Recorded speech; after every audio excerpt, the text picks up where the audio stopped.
Sonoma Raceway just witnessed something terrifying for the rest of the NASCAR field. Shane Van Gisbergen didn't just win Saturday, he made grown professional racers look like they were stuck in second gear. 6 career wins at this series, 13 total NASCAR victories, and a track record at Sonoma that's starting to feel less like a stat and more like a threat.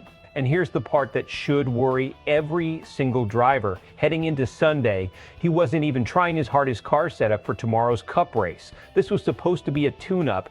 Instead, it turned into a statement. Van Gisbergen started on pole in the number 9 JR Motorsports Chevrolet and never gave it up. From green flag to checkered, this was total control. His JRM teammate Connor Zilisch clawed back from a speeding penalty mid-race to finish second, an impressive recovery drive in its own right. Brent Cruz routed out the podium in third. Behind him, the Viking Motorsports tandem of Anthony Alfredo and Parker Retzlaff grabbed fourth and fifth, while Corey Day, Sam Mayer, Jesse Love, and Sheldon Creed filled out the top 10. 3 stages, 3 different storylines, but one driver never lost his grip on the race.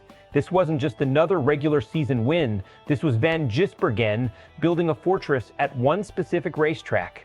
He now owns 3 career wins at Sonoma, 2 in this series, 1 in the Cup Series last year. That's not a coincidence. That's a driver who has fundamentally cracked the code on this layout, and the timing matters. Sunday, he's chasing something bigger, a full weekend sweep in a defense of his 2025 Cup win at this exact track. He'll roll off 6th, not from pole, which means Saturday wasn't about practice laps. It was about sending a message before the real test begins. For a road course specialist trying to prove he belongs at NASCAR's highest level full-time, this is exactly the kind of dominant performance that builds momentum and shuts down doubters.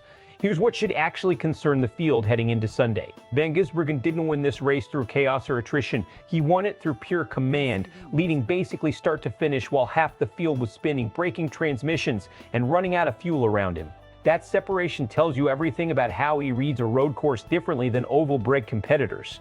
While guys like Ross Chastain were suffering race-ending mechanical failures and others were sliding off into the dirt at turn 1, Van Gisbergen was managing his tires, managing his fuel, and still finding time for a victory burnout. The strategic story under the surface was Zilisch.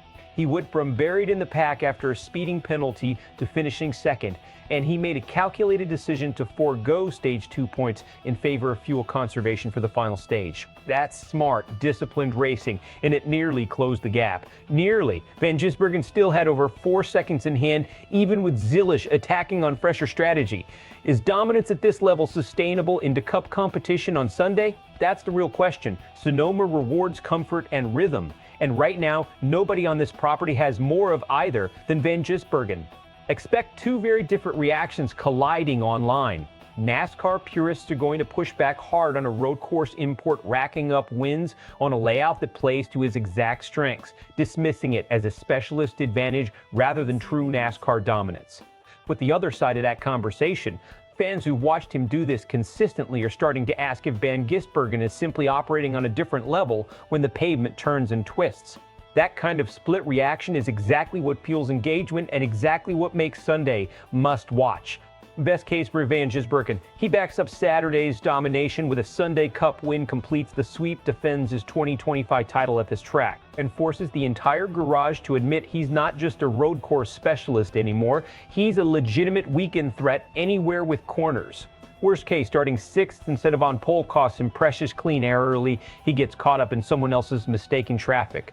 And a weekend that looked unstoppable on Saturday ends with him outside the top 5 on Sunday. Proof that road course mastery doesn't always translate to a full sweep. So here's the question heading into Sunday. Is Shane Van Gisbergen building the most dominant road course resume in modern NASCAR history, or is this still just a specialist cashing in on a track that happens to favor his background? Drop your prediction for Sunday's Cup race in the comments below. Are you backing the sweep, or do you think the bigger stage flips the script? If you want more sharp, no-fluff NASCAR breakdowns like this one, go ahead and hit that subscribe button. We're just getting started this season.